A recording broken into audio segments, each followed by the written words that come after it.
toda kuchingamidza zvakare pachirongwa chino chepadare chimba kuti Mwari vari kuitirai zvakanaka, vakuitirai zvakanaka mukati mevhiki kusvika panguva yakakunakirai nesuwo inotifadza.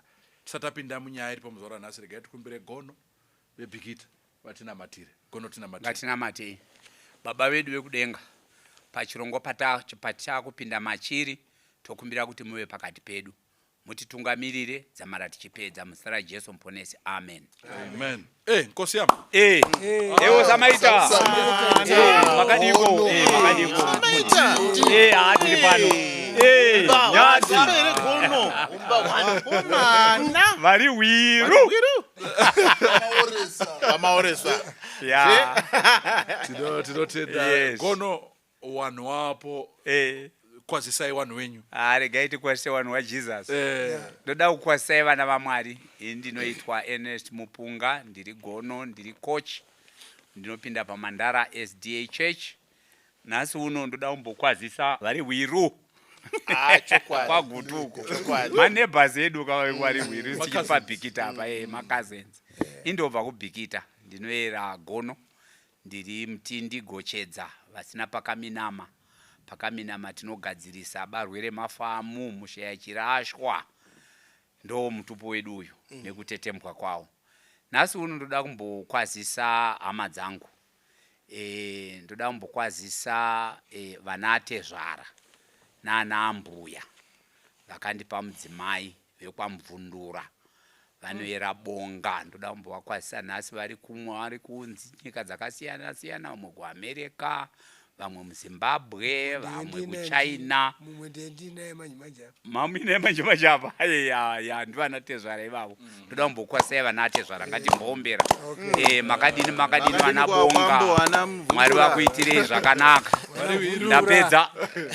Yezvoko mufundisi. Ndanatezvara wenyasi wakwambo wangu. Ndo zvazvinoita. Makadi yenyu vateereri nevatarisi. Zita rangu ndoitwa Obert Mudzengi. Ndiri mushumiri mukati mesangano rema7th Day ndichibva kuShurugwi. Tiri vaira shumba. Tisu vana munhu watogwa. Vana Masinire. Varidzi vesango. Hatina kuzvipa simba iri, takaripowo naMwari. Tikangogamuchira nokuteerera nokuti takangozvipowo zvakadero. Saka hatina zvatingaita pamusoro pazvo. Chido chanyadenga. Masindireka. Pamakuenda uko kwekudya dzimwe mhuka kudenga muchoita sei majamu yendike. Ndinoda kukwazisa my wife Diana Mudzengi. Tichingoti rambai muchisapota program yetu yepadare. Thank you. Amen. Ndinoda kukwazisa vateereri mose. Ini ndonzi Charles Makombe weHumba mubarwe Nyanguru tendera vanhu. Chirima nemuromo Kasongo. Waranda. Iyo wese vanoti waranda kuHumba. Mune mane muromo. Yes man. Rega ndikwazise my dear. Chitamba nemadhaka. Rega ndikwazise my dear wife Lydia. Yes. Lydia. Rega ndikwazise my daughter Joy paSouth Africa apa. Come on. Rega ndikwazise vana vatezvara wangu ndambovakwazisa. Wari kuEngland, wari kuAmerica. Rega ndikwazise even vana mainini wangu namainini Winnie. Exactly. Ndakanganwai. Exactly. Nemwanasikana wangu ari paBotswana apa anonzi Memory. Alright. Tiri kukukwazisai mose. Machocolate amainini Winnie taakuadawo futi. Wari kuzvinzwa. Totaura wazvinzwa. Saka iwai nenguva yakanaka pamuchange muchiteerera nyaya dzinoburwa pano padare. Men were candid in talking. Munobva kupiko? KwaRusapi. Yeah. Thank you. Achataura iye. Makadini hama dzangu. Achataura futi. Ini ndoitwa Gardner Tsikada Mweranyati muzukuru waChipunza. Ndobva kwaRusapi nyika Nyoro region 42 nyika yeTsenza nyika yaMadhumbe nyika yaMaguta. Mukanga mangodzika neroad yaya yekudorowa yaya mukasvika paZumbika mukati nzve ipapo mosvika paMaoresa paseri ndo patitori ipapo nyika yakakomborerwa nyika inodiwa naMwari nyika inonaya mvura yakawanda.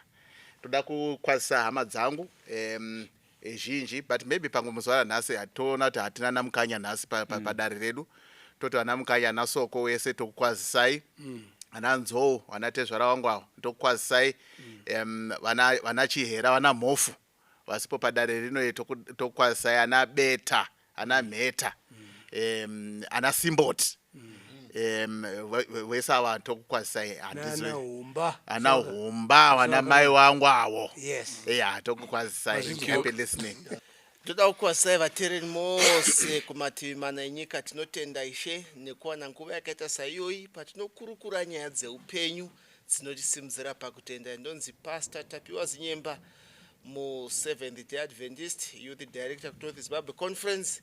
Tinobva kwedu kumasvingo kuVitori kwaGutu, tirisu varidzi venyika vana Madhirapazhe, Wegona, Chitova, Sambiri, Mauruka, Gutu, Mguvapasi, vari Hwiru, Masakadhla, Garama, Sangwari, Zvomutumbwi, vanoridza ngoma nemudzongo wenyama, ng'ombe, mbudzi ndedzavarombo, vaira gumbo mose kwamuri muZimbabwe, outside Zimbabwe. Ndoda kukwazisai, ndoda kuramba chikurudzirai, rambai muchiona zvirongwa izvi, murambe zvemuchienda kunoshumira Mwari nekunamata Mwari. vaHebrew 10 verse 25 vati musarega kuungana sezvinoita vamwe Mwari vakubatsirei patichakurukura pazuva ranhasi. Amen. Amen. Thank you so much. Indinoitwa Mudoni, ndopindira paMandara SDA Church, ndinobva kwaRusape. Muzora nhasi ndoda kukwazisa vose vanoona chirongwa ichi. Sure. Kunyanya nhasi vasiri ma SDAs. Roman Catholic, Methodist, you name it, Apostori, whatever, AFM. Vanondinyorera vasitaura kuti tinotoona chirongwa ichi hazvitoiti, we always watch. Tinonzwa kukomborerwa, tinoti kana imi mapedza tochitanga manje kuivhiya futi. Mumwe akaninyorera akazonyora akangoti, you know what, pavarume vese ava Humba chete ndiye munhu ari straight anotaura zvinhu zvazviri, vamwe vese ava too fake. Ndikati well yeah, maonero enyu. Saka tinoda kutenda naizvozvo. Dzimwe nguva topesera like those comments. totozopesera tatovakata Humba kuti hai zvazonyanya. Saka nhasi musoro wenyaya uri kutiwo senem handichinji. Senem handichinji. Takusa nechindevere tinongoisa kuti senem lei angichinji. Isibongo. Isibongo. My God. Isibongo lesi angichinji. Angichinji. Ndakazombobvunzwa neumwe kuti ndevere yaSamsung iye genuine here kana kuti iri fake. Ndikati idadi. I can't comment, ndochika kudzingwa padare. Nyatopatopa. Nyatopatopa mutomutana. Saka ndo nyaya yatinayo muzora nhasi, regai tikumbire Nyati vativerengere nyaya yedu. Kwanzi makadini hama dzangu vaSamsung, Nyati, Humba, vana Shumba Madyira na vaGono makadini mose. Ini ndakawana nyasha nekuwana musikana wekuroora. We are going through premarital counseling. We however have hit a hard brick wall now nemumwe wangu. My spouse to be akabvunza an amazing question during one of our counseling sessions. Akabvunza kuti, is there a problem in me keeping my maiden surname? She reasons mukutaura kwake that the academic and the professional journey that she has made,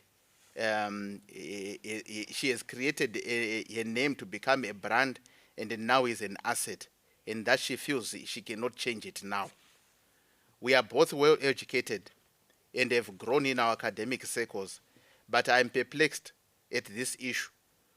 How can this possibly be a marriage? Kana iye ari kuramba on a simple issue yakadai before tatombotanga? I think unless she resolves to change her posture on this matter, kuroorana kwacho kunogona kunetsa. I think kana woti surname handichadi, unogona ngori kutoreva futi kuti muchato wacho hauchada.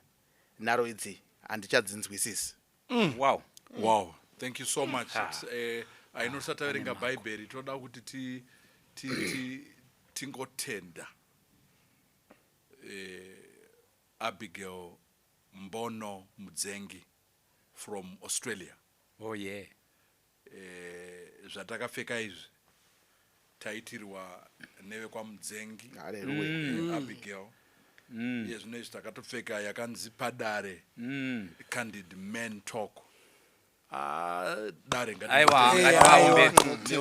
ngazvisvike ikoko vanhu vamuitire zvakanaka nemedia nevari behind the scenes vakapfeka mapfekero atakaita vari hwiru vapfeka mapfekero atakaita, and we really appreciate, we thank you very much. Toda kutenda zvakare vakazoita zvese branding yakaitwa neorganization company ya Elder Mpunga Gono Coach for such a wonderful job. Ravazoita but inonzi next ndo company yawe inoita zvakanaka kana mchizodawo futi zvakadai so vaonei vanobatika.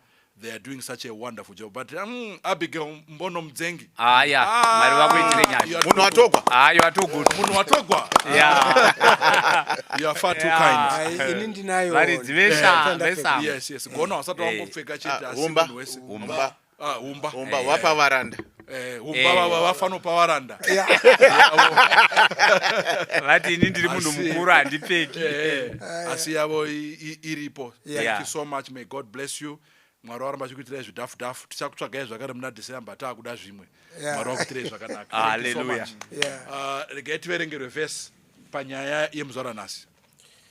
Regai tiverenge pana Genesis chapter 2 verse 24. Inoti, therefore shall a man leave his father and his mother, and shall cleave unto his wife, and they shall be one flesh. Solus. Dr. Mdzengi. Tinotenda pari kunzi pano apa nekuda kwaizvi kureva kuti zvataurwa pamusoro zvanzi murume achasiya baba vake namai vake oinda ononamatira pamudzimai wake, ende vaviri ava vachava nyama imwe chete. Chiri kubuda panapa ndechekuti murume ndiye anosiya baba namai, mukadzi haasiyi.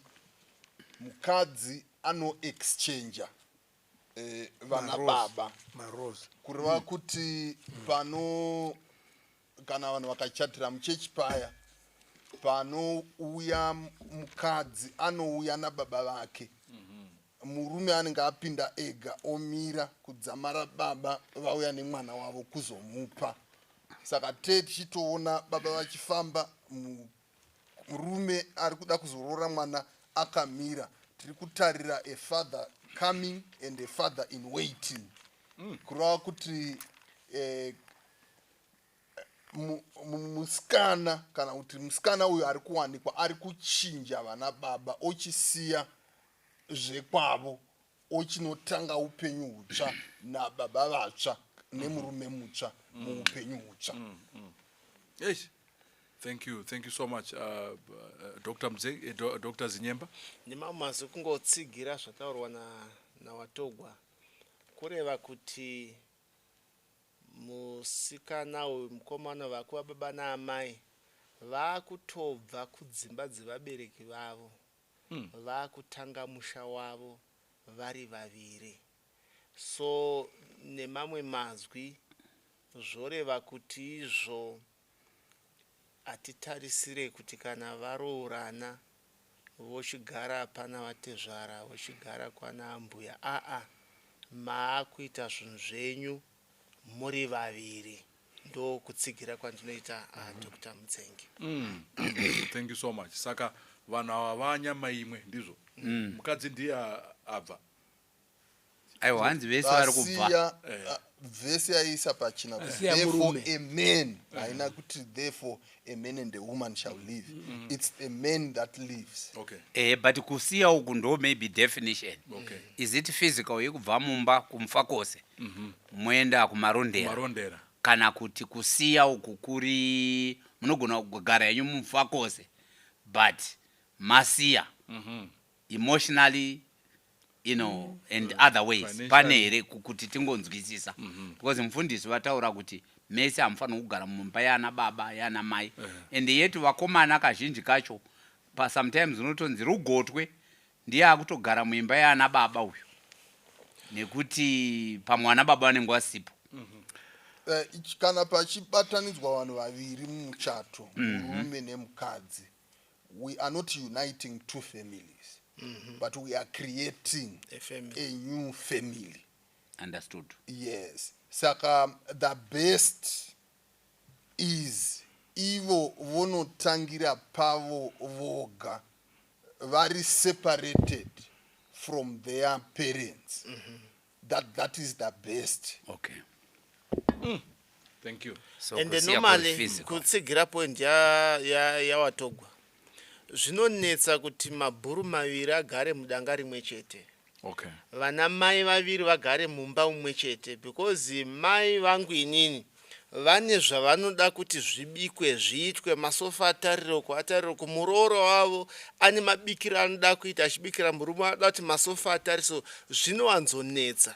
So we normally encourage takuchatisai, chibvai pamunoita zvamunoita pavabereki venyu, makutoperekwa wakuenda kwenyu, makunoita zvinhu zvenyu muri vaviri. Thank you so much. Ndikasipenda vhesi rega ndibva ndatenda pana Humba State tipinde munyaya yedu nhasi. Humba zvinei nesenemu nevhesi mambonzwa padzi kuchinja kwesenemu here? Ini ndenge ndabva ndakanganisika nevhesi. Vhesi iri kuti maanyama imwe chete, hakuna kumazita, maanyama imwe chete, handitika? So tine vhesi here inoti chibva wachinja nezita racho. Is there a verse in the Bible? Yes, inini physically ndabva pana baba wangu, ndane mudzimai wangu, handitika? Ndo zvinotaurwa nevhesi. But zviri kuti here mudzimai anofanira kuchinjawo futi zita rake kuti auye kwandiri. Ndoda vhesi kana ririmo muBhayibheri tigobatsirana. Ini ndiri kungondaita hwangu mubvunzo. Handisi kudhauta pane vhesi, ndiri kudhauta pakuchinja kwemazita. Maybe ndiri mumashure. Okay. Kana paine vhesi tibva tariwerenga. So that even wateerere wati shuwa zviri kutaurwa neBhayibheri ndizvo. Right. Ndinofunga hationi vhesi rinoti chinja senemu utaure senemu yemurume wako. But ndinofunga zvimwe zvacho tinoita derive from the Bible. Bible rinoti matanga musha mutsva uyu ane musoro wemusha uyu. Saka musoro wemusha uyu ndi baba murume. Ndiye musoro wemusha uyu. Musha wamabva wanga uina baba vako iwewe musikana, wanga uina baba vako iwewe mukomana. Kana vanhu vachiuya pamba panyuwani pemwana wagono aroora, mwana wamupunga aroora, vachiendako havadi confusion kuti tiri kuenda kwatezvara here, tiri kuenda kwaani here, vanonzi taakuenda kumusha kwamupunga. So it means the genealogy, even mukati meBhayibheri genealogy irimo ichitaurwa nemazita, uyu akabereka nhingi, uyu akabereka nhingi, uyu akabereka nhingi. Saka inini ndingati hangu hapana panotaurwa kuti chinja senemu. But tunoona Bhayibheri richiti Abrahama akatuma muranda kundotsvakira mwana wake mudzimai. Haana kuti kana mwana wangu awana mudzimai ikoko, uya otora mwana wangu oenda ikoko. Akauya kune musoro wemba. So in terms of practicalities, zvinganetsa kuti tasvika pamba pani, tasvika pamba pamupunga, tasvika pamba pamuvhundura, uri semusha umwe chetewo. I think zvine ka confusion kezvinongoratidza wako. I think yabva yatadzika because kana munhu achiuya kumba kwangu inini wari kuti toda pamakombe hawasi kubvunza mai ko vanokuda kuona mai kana vanongonzi mai makombe even if because tutaura achinja senemu kana vakanzi mai makombe watochinjazvo. It may not be on paper but watochinjazvo. Now toda kuprotecta zvataurwa nemukadzi uyu. Wokungomuprotecta chete. Ayo wakawanda wakadaro. We have to be practical. To be, yeah. So pawanosvika vanongoti toda pamakombe watosvika obva vati mai makombe. Rega ndikande vhesi uyada kutaura chimbomira. Ndima kuita moderator pachisekuru. Kasongoka aiwa atidi double standards please. Alright, regeti tukwenda Nyati. Ngaivataure Nyati. Ndobva ndau mokanda vhesi. Ini ndiri kuona sekuti pane maprocesses atiri kugona kunge tiri kumixa. Process yekuwana, if we are going to use the example yataurwa naGono, mai waJesu anonzi Mary, Maria. Anotaurwa baba wake Maria mwana wangana. Saka there's a genealogy inototaurwa namazita ayo. Masenemu kuya kwaakaita, masenemu chinhu kuda chisina makore akawanda. Give or take maybe 200-300 years at best. Okay. Yeah. Otherwise mazita munhu aingodaidzwa nezita rake. Adam haana senemu. David haana senemu yatinoziva. And also you are going to allow me to develop my thought.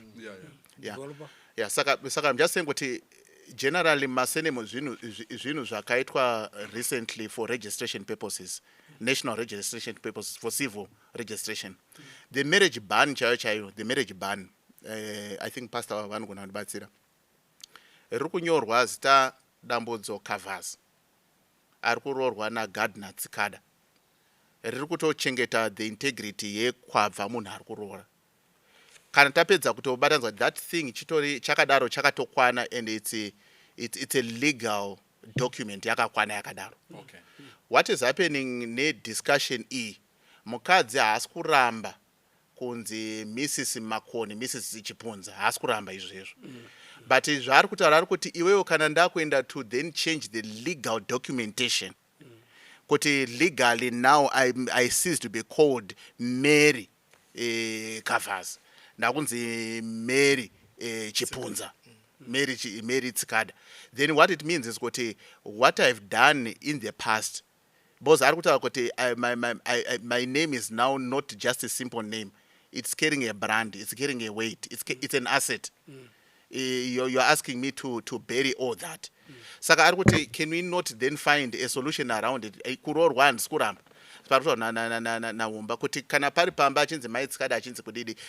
I don't think that's a problem. Parikunetsa ndepekuti murume ari kuti kana uda kurorwa neni uri kubva wafanira kuti utore this identity change. And yet even under national registration rules, hakuna munhu, even your husband, who can force you to change your name. Even under marriage circumstances. Unoenda by volition kuti ndoda kuchinja on basis yekuti ndachata. You change your name iwewe. Hauchinjiswe nekuti murume wako hatomire pamberi paregister to say kuti I want to change zita uyu because arorwa neni. It's the person who then says kuti on basis of this document ndiri kukumbira kuti ndichinje the name. So the wife is saying kuti handisi kuramba to be known socially and also under civil means by the name yekwandarorwa. But to then say kuti where the journey of life yandaita, I'm dying and I'm dead on basis yekuti ndikuda that document. Does then that amount to then say kuti she's insubordinate? Zvakureva kuti hachateerera here by saying kuti I wish to keep my name. Can't I wish to then maybe look for another solution around the name change? Okay. I think those are the questions dzari kubvunza. Zvekudhara zvanga zviri easy because vanhu vakanga varisina, we didn't have much and women didn't have rights. Women didn't accrue any assets. Saka these issues were very simple. But here is someone who's saying, I've walked the path of life, I've accumulated something, I've earned something. Yes, I'm transitioning into another life. But I also wish to keep the assets that have brought me this far. All right, thank you. Zvanzi kwa Nyati. Pastor Zinyimba. Totenda Nyati. Inanguda ukanda vesi. Vaefeso 5, verse 22. Wives, submit yourselves unto your own husbands as unto the Lord. Verse 20, for the husband is the head of the wife, even as Christ is the head of the church and is the savior of the body. So, when we are saying kuti wives submit to your own husbands, uyu murume ari kuti tichateka wotozongochinja surname yako wakutozonziwo maizinyemba. Semuenzaniso, ini mudzimai wangu takachata 2007 ende chitupa chake nezvizvaizvo zvotova nesurname yekutoti zinyemba. But azvireve kuti surname yake yaishandisa paaita certificate in education hurumende doesn't recognize that. It recognized and but also vanorecognize surname yaanayo. So inta nchida kuti nditi kumukadzi uyu mukada kutangira marriage yenyu makatopikisana kudaiwo, handioni kune kwamuri kuenda. Munogona kuti anogona kuti alright ita hako but munenge muchitopikisana kune zvakawanda. Indinoenekareja kuti hapana chakaipa mai kuti muchinje surname machata. Yes, pa certificate yenyu tonyora tapiwa zinyemba chipo chinyoruse, but wo mapedzawo toendawo ne certificate yenyu yatakunyorerai motoenda kuzvitupa unochinja surname yako wane chitupa chishandioni paine chakaipa. Are we saying kuti madzimai who are legally married under the same law and they have not gone to change their IDs vari kureva kuti havasi kuzvisa pasi pavarume wavo? Is that what you are saying? Right. Is that what we are saying? Because I know women and I know families vari masituations akadaro, the wife carries their maiden name, chitupa hachina kuchinja. Are we saying kuti vanhu ivava vakarambana? Muda kupindura? Ndoda kupindura mubvunzo. But wasati wapindura kanibotsinira tsika. Look, submission haiui nekuti wachinja zita. That's not it. Submission to your husband haiui iwo wakachinja wacho, they are not even submitting. Famba. If your wife had said umba, It does not. And Sudan's makombe, I would have. That's fine with me, no problem. As long as uri pano papangu uchiteera zvendotaura inini, not zvezita zita hazvina basa. You get the point? Vekati iwo wacho wakachinja mazita acho, they are not even submitting to their husband. Vasina kuchinja. Vasina kuchinja. Wasina kuchinja. Vamwe wasina kuchinja wateererewo futi, vamwe vanoteerera. Saka look, let's be honest. okay. Ndoda ku Mama tikamuda kuwedzera kuti kuzopindura. Ndoda kudisputa pekuti respect your husband by changing the name. It doesn't, the Bible does not say so. Okay, thank you. Yes. Right. Inda ndichida kupindura kune mubvunzo wataurwa naNyati wekuti does it then mean kuti those who have maintained their surnames munogona kuwirirana? Exactly. Kuti ayo inini I will maintain my name and you maintain your name and you continue ndimai Nyati ndimai Mpunga, that's it. Munogona kuwirirana izvozvo. Munogona kudaro. Munogona zvekare kuwirirana kuti togona kuita double barrel. Mai vanogona kunzi ndini Grace Mvundura Mupunga. Munogona kuwirirana izvozvo. Zviri up to you, what you are comfortable with. Chaita kuti nyaya uye padare. I will use my often used example. Ndeye kuti muri mumba baba namai. Madiscussa nyaya yenyu. Masvika mangange. How do we do it? Nekuti zvese izvi zvakanaka kuti mai Makombe vamaintaine kuti ndinonzi Miss Muchenje, hazvina problem. Hazvina problem. Ina ndina problem nazvo. Ima hamuna problem nazvo. Handitika. But zvasvika vanhu vari kuti ivo uyu ari kuti ndoda kuti uchinje. Uyu woti handidi kuti ndichinje. Zvoitwa sei? And the example that I have often used ndeyekuti baba vanoti ngatichengetei hanga pamba panapa. Nekuti hanga dzine mari. Mai voti toda kuchengeta road runner. Nekuti road runner ane mari. Saka maita mangange. Saka moita sei? Issue yese iri kunetsa, no matter how trivial it may be. Submission iripo, but matadza kuwirirana pa issue muruda kuinvesta. What do you do? How do you go about it? So Mati Mwachiita huku dzake sangangoita double barrel. Mapedza nyaya matonga me. Yapesha. Titimbonzwane theology.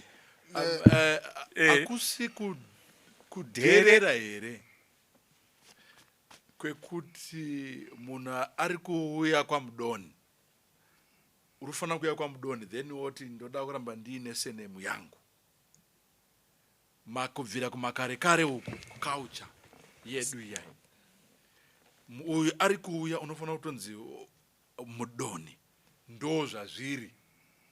Kuna mwana utoshaya kuti mukutoita discussion yenyaya yakadai zvinhu zvitori obvious kuti pakakutonzi mudona vana vachizvarwa vochuza here kutora senemu yamai voisawo pakati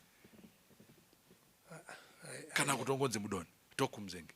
Okay, tikadzokera kubhaibheri culture yavo yakada kufanana nechishona iriko mazuva ano ekuti kana mukomana ava serious achiti ndava kuda kuwana aisainda kumusikana waanoda kuwana but wainda kuna baba vacho wonoti ini ndava kuda kutora mwana wenyu. Saka baba vaibva vaita assessment yekuona kuti inini mwana wangu uyu ndakamukudza with so much. Are you able to maintain it or to make it better? Ndo paizouya nyaya yeroora.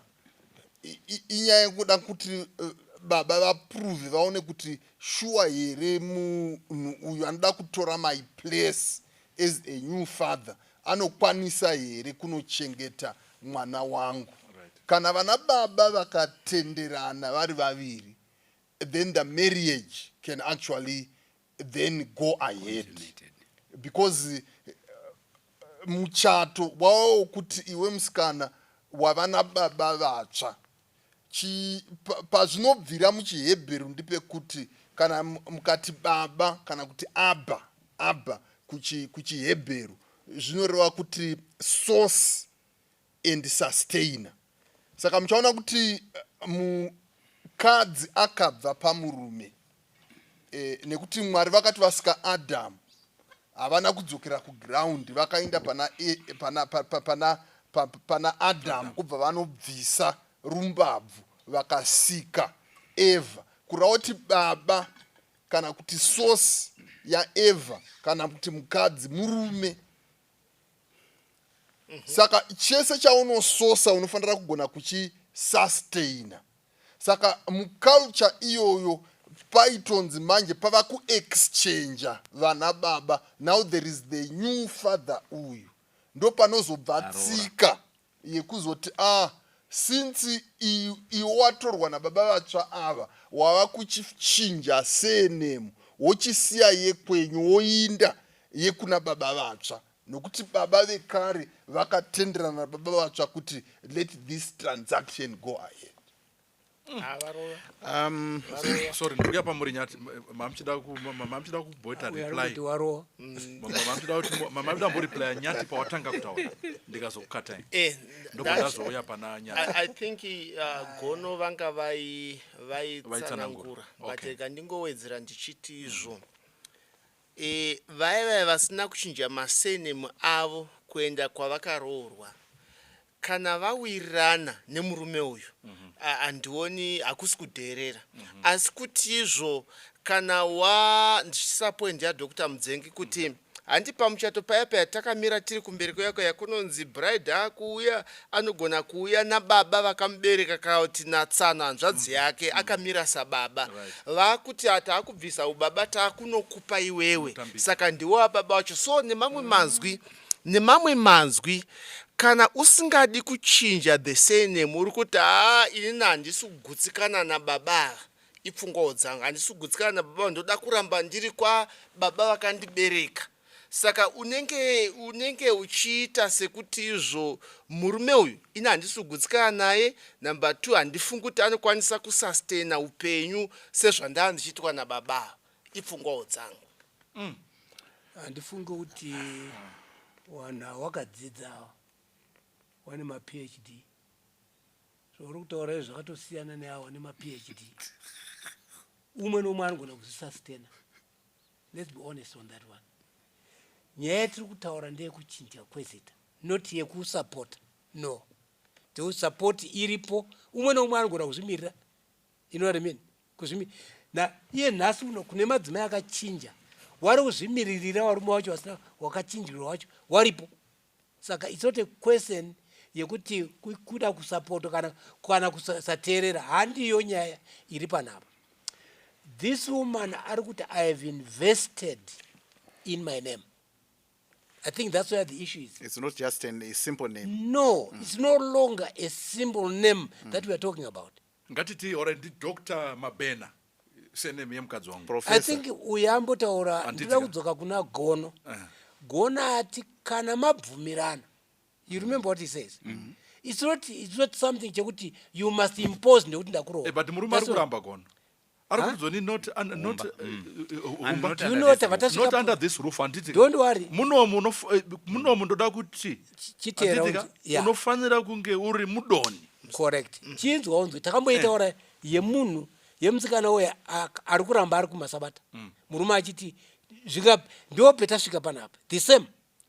Kana mudzimai achiti ireligion ere iyi manje. Aiwa. Chimbonyarira kaizvechi. Imo munomboedzerawo wani muchiti ndoda kuwedzera. Saka wakutsiwa here manje. Aiwa, zvite clear. Rega nditaure panapa. Thank you very much. Yeah, rega nditi mukadzi uyu akainvest. Do you know kuti kuroorana kwevanhu vakadzidzawa? It's a formality. Do you know that? It's a formality. Ungoti ndinzowo so. Awakadzidza wese.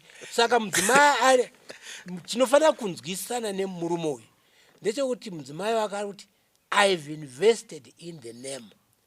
Handisi kuramba zvauri kutaura, ndiri kuramba padocumentation chete. Iye ari kuti chinja. Inofunga kuti kana akainvesta mune zvaakaita ngaachirege zvake zvekuroorwa because murume ari kuti inini kuti tigarisane. It's up to the men now, not up to you, but up to the men. Up to the Yes, ndikutsigirana ndofunga ndikutsigirana murume ari kuti aiwa kana usingadi kuchinja saka ngatisiyane. Correct. The same applies kaiyeyo yekuti kana usingauyi chechi kwangu tautosiyana. Alright. But mukadzi uyu ari kungonzi nyati kungonzi Seoda Mabena mudoni. Clear. I think Umba vatsanangura a very important aspect. Maybe we may not see it in that manner. Toti this person is run my patents. I mean, I'm just on my patents. Yes. He has run a patent, and the name is a grown asset. Because when a name is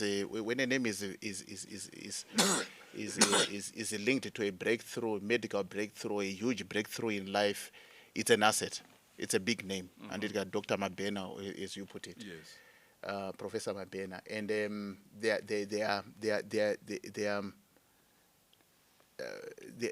are revenue streamlines that actually flow from that, and it's a big name. Murume ari kuti ndakuroora saka that has to change because now akunzi maimpunga from now on. Akunzi maimpunga, and what this wife is now saying, the woman is saying, haasi kuramba kuroorwa, but ari kuti kuroora ruchiri rudo here kana usisingaona what I've done in life and you want me to start again from scratch, from zero. Because what you're asking me to do is to lose everything, to lose my identity and to start from zero. Ruchiri rudo here, I can agree, but urukundi kumbira not to be myself.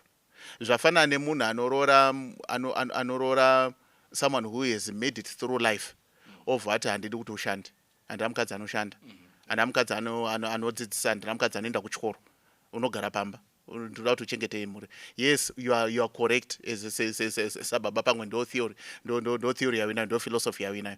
Saka mukadzi ari kubvunza kuti at that stage ruchiri rudo here, ichiri imba here. The man can succeed and win his case and push. Because mukadzi ari kuti ndoda kuroorwa, saka vaya kuti kana uda kuroorwa neni, as long as uda kuroorwa neni, you will change the name. Is it love? No. Kana tikanga takusvika pekuti you are using duress in quotation marks. I'm using soft quotation marks, where you are saying what you can only achieve this this status kana ukanga wabvuma. And we know what love is generally not like that. Pfungwa iri kutaurwa namadyira nanenge na munhu atogwa. I think it's highly philosophical. Yekutaura kuti inini ndine mudzimai but handisi baba wake. I'm not her father. She is my wife. She's not my daughter. I'm not her father. Zvatotaura zvezvo kuti exchange chichi yeah, fine, we understand it the way we understand it because it's a white wedding and all. It's academic. But apana a literal exchange of roles. Apana a literal exchange of roles if you want to be really strict about it. Because muchaona kuti in processes of life muchadzokera kune the biological father somehow. Saka kuna zvokuti hanzi we've exchanged the fathers. It's symbolical. Okay. Yeah. Saka kuti tibva tati izvezvo ndozvikureva kuti saka angabenga ine zita rekuti muchabayiwa saka akunzi Tsikada nekuti taita that ningikiri hagi ende kuomberana muchechi. I don't think I think it's just symbolic. Yengotaura kuti there's a transition yaitika. What is happening here? Mukadzi ari kuvunza simple questions.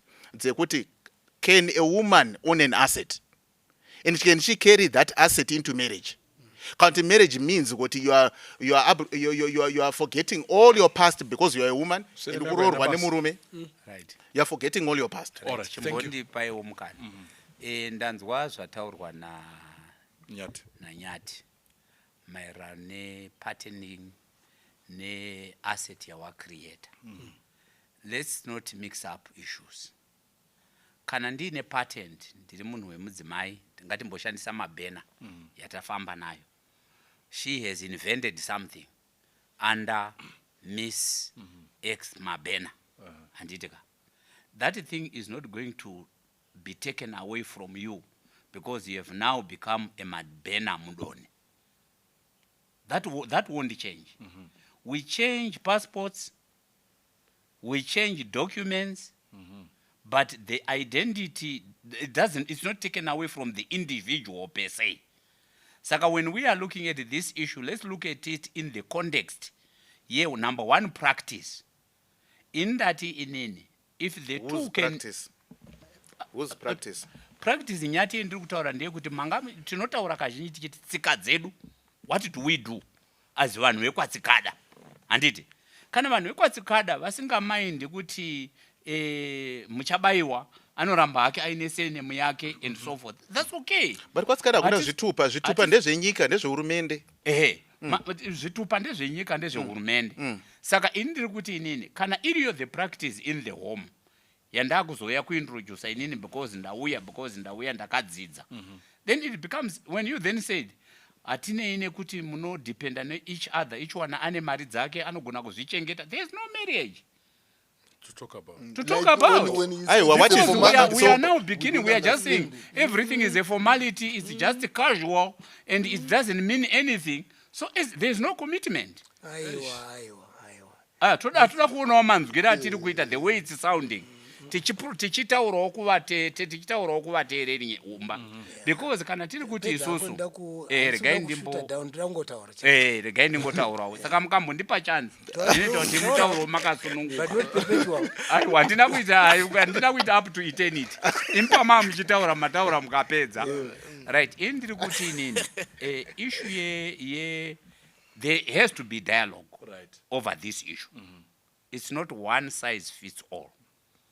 People, I totally agree with the people who have developed their professions. Iwo pamuenzaniso kuti medical doctor. Yes. Anogona kunga ari a law firm yatova established. Yakutoziwa yakatonzi Mabena and Partners. Anditika. But Miss Mabena is now married. Akunzi Maimoyo. Akunzi Mudoni. Aiwa ngati isiye kwazviri. Ngati akunzi Mudoni. Hapana chino auchinji zita recompany because a company is an entity on its own. Saka the company can remain in Miss Mabena. Auchinji company because company entity on its own. Let's not mix up things. It still remain Miss Mabena or Mabena and Partners. No. But the individual we are talking about is now Mrs. Mabena Mudoni. Period. No, but Gono kune an asset, a personal brand asset. Iyo company. But kune ma personal brand asset. Like Tiger Woods. Kune Tiger Woods the person. Kune Tiger Woods the brand. then over azoita surname yemunhu asina kana Yeah, Saka, we are not mixing up issues. We are saying where the world has gone now in What do terms you of mean commerce. Tiger Woods, the brand? What are you talking about? Are Yeah, you talking I'm- promotion? Pane the natural person anezita anonzi Tiger Woods. Eh. And the natural person anofo. Eh. Poita the brand inonzi Tiger Woods. No name gaitiri kutaura. No name yecompany it becomes an entity. Adidas becomes an entity. Kana kuine munhu anonzi Adidas anotomirawo ari ega akaroorwa zvazvimwewo. ayo asatarasika hedu tichiri muchechi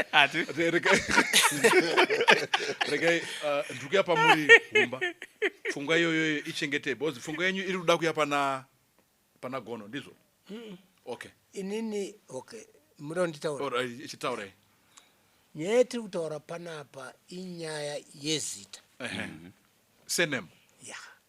This woman ari kutaura kune umwe wake kundine upenyu hwangu wanotoziwana kuti uyu brand rake rakamira zvakadai ndokuenda ndosaka akamuda mukadzi akamuda because ane brand, you know what I mean.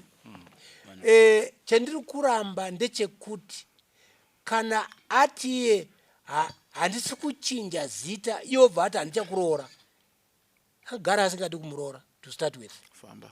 Ko iye agara angasadi kuroorwa. No. Yeah. Uya apa reason. No, apa reason. Uya haasi kupa reason. Ari kungoti culture inoti uya haasi kupa reason. Out of our culture, it doesn't work. Point number 1. Point number 2. Iye zvinezvi hurumende inei iri kupromota madzimai. You know that. Madzimai are making money. Warume wacho wasina. Wontaura kuti mumba macho hamuna love. Madzimai acho haasi kuteerwa. Look, ngative practical panyaya idzi. All we are saying is that murume must understand uyu wacho uyu. Ane PhD dzake whether matatu atadza kunzwisa sei pa. Iye murume iye atadza kunzwisa papi. Tinofunga kuti mudzimai chete ndiye wrong. Kwa murume wacho what don't we talk about it? Kuti ane 3 degrees. Why is he not reasoning nemudzimai wake kuti ndazvinzwa? Akudzokera kuculture. Akudzokera kuculture. Kune vanhu vanga vasina kudzidza. No. Hanga mbombunyuki mudzimai wake kuculture isinei naye. Ati mutaura kuti ye tamu 21st century. Saka ari kutaura kuti tamu 21st century. I want to keep my name. Madzimai yenyu mese padare ari masenemu. Eda hana ma degrees ka baba. Eda hana ma degrees. Let's not talk serious like. Let's not kungoti aiwaka.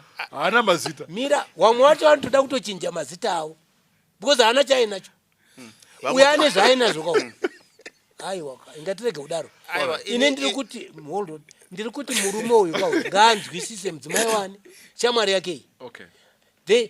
Wakadzidza they must have a round table and say mukadzi wopa reason dzake iwopo reason yake garege kumira paculture because culture apa haishandi apa. Okay, thank you. Indaida kuti wangu anawo madigiri 3 mudzimai wenyu wangu but anoshandisa kuti zinyemba. Wakamuroora asina madegrees kai. Pamwe vamanekidza. Aiwa wakamuroora asina asina but violence kavarora. Ngatipo munhu chanzi yekutaura. Akobara. Zvino mukati mimi makutaura nekuti muri wekunjwa. So ndikuda kuti nditi inini wangu ane madigiri 3 adati ari mure 4. But andoshandisa kuti zinyemba.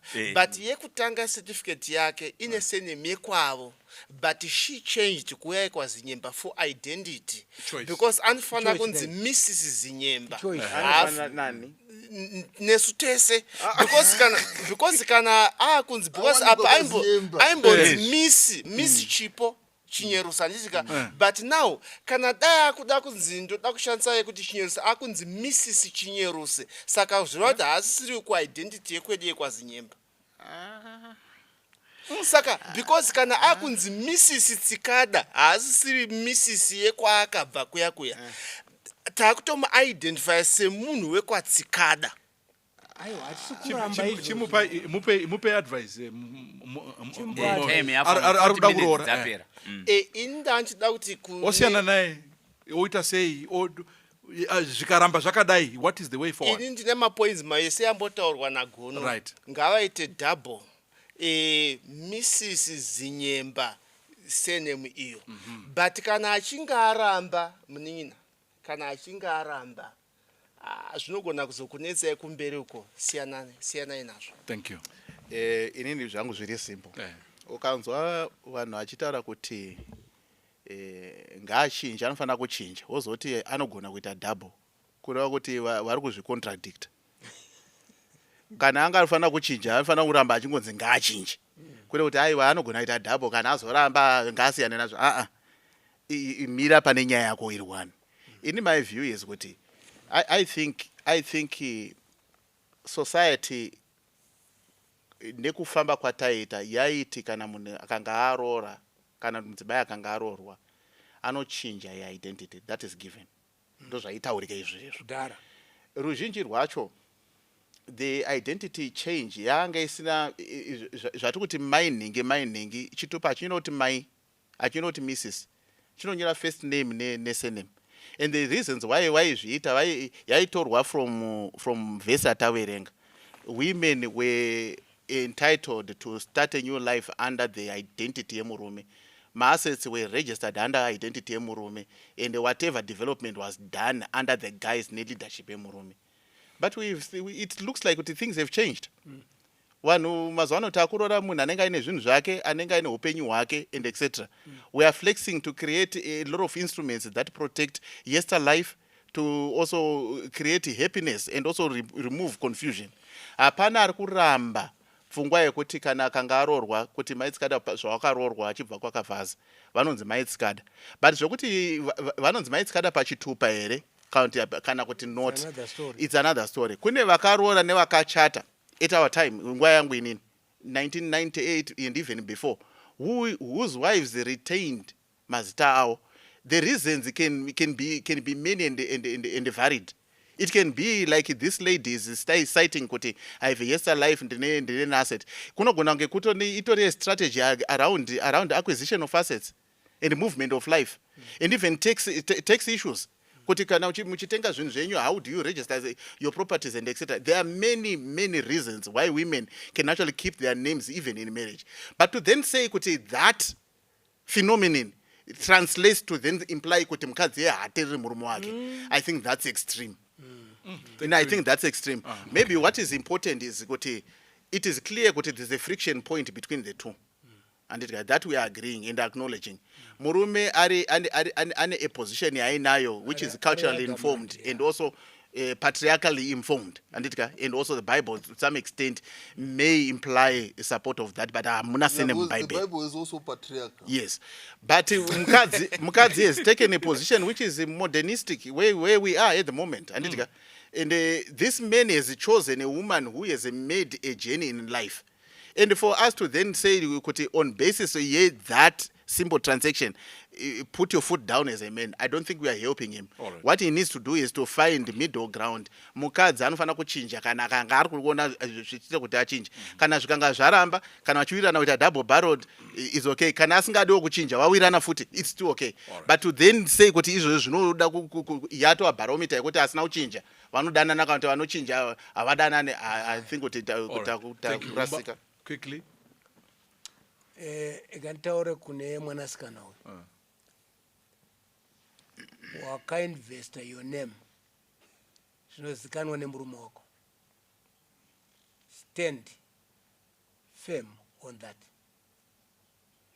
Zvekuti kana uchida murume wako haumudi ndekuti wachinja zita, it doesn't work that way.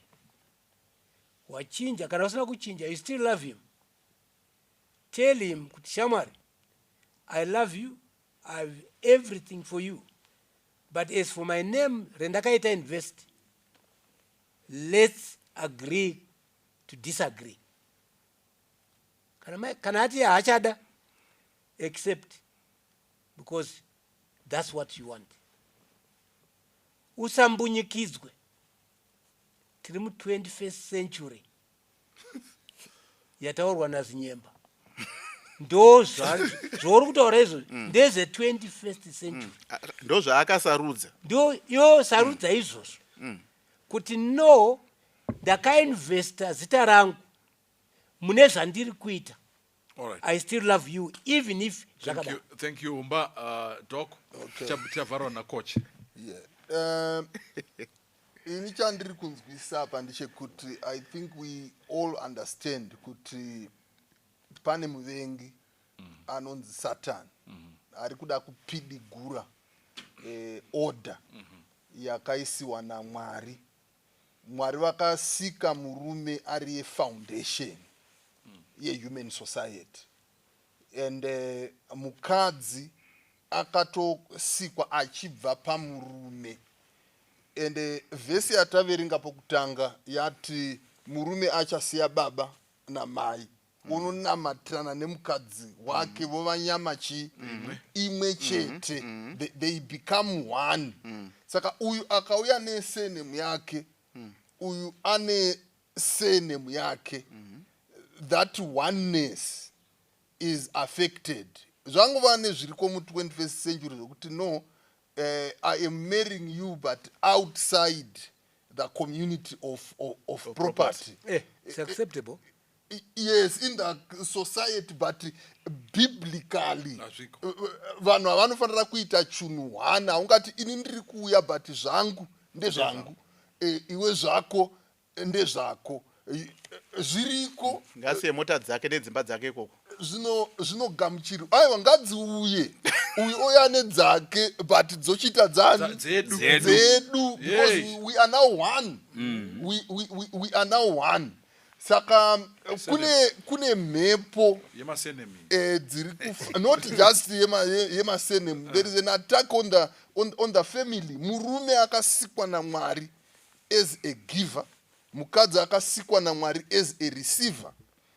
That's why mukatarira paanatomy yemurume there is nothing that receives. Murume akasikwa kuti adini ape mukadzi ogamuchira. But now mukatarira kuuya kwaita chitema, murume wakagamuchidzwa muchero uya na Eva. Ende ndo kwatiri kuda kuinda ikoko nokuti Satan he wants to turn things around.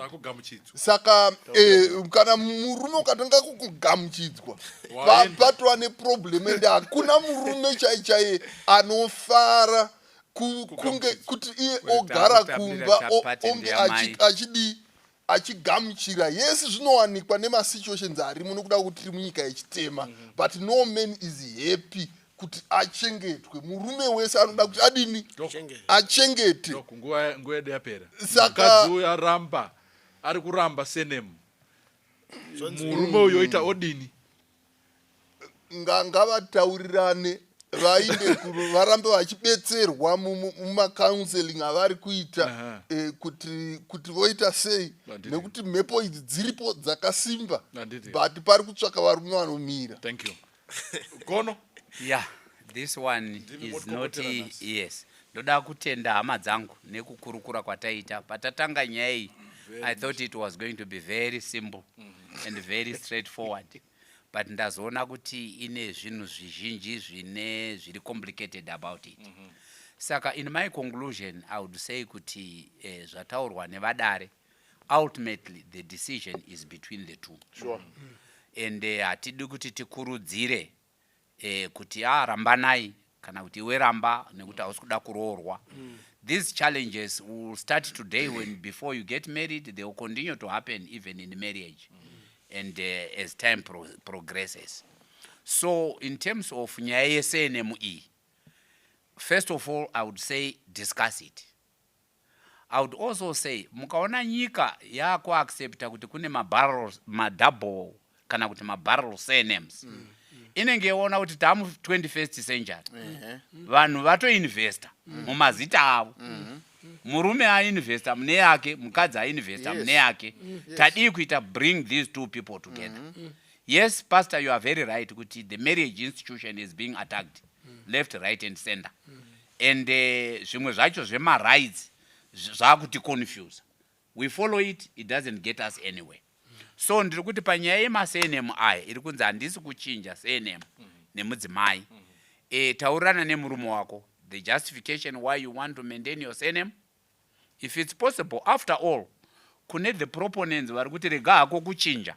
Ndiri kuona kuti paine pfungwa yekuti after all this document rinongoburiswa here and there. And what you are called by is something else. tese tiri kuti anogona kunzi mai mudoni nekuti ndi mai mudoni even asina kuchinja zita zvoimplya futi even ukachinja zita anongonzi mai mudoni because ndi mai mudoni. So you find kuti ultimately we may end up stirring the cup too much to the extent yekuti hapana chinoita sei hapana chinomira. And also we can't really rule out element yekuti tiri kuti vaiviri ava vaone the final of what we have discussed. Tione kuti hapana chatinogona kungoita bury and throw away and say culture.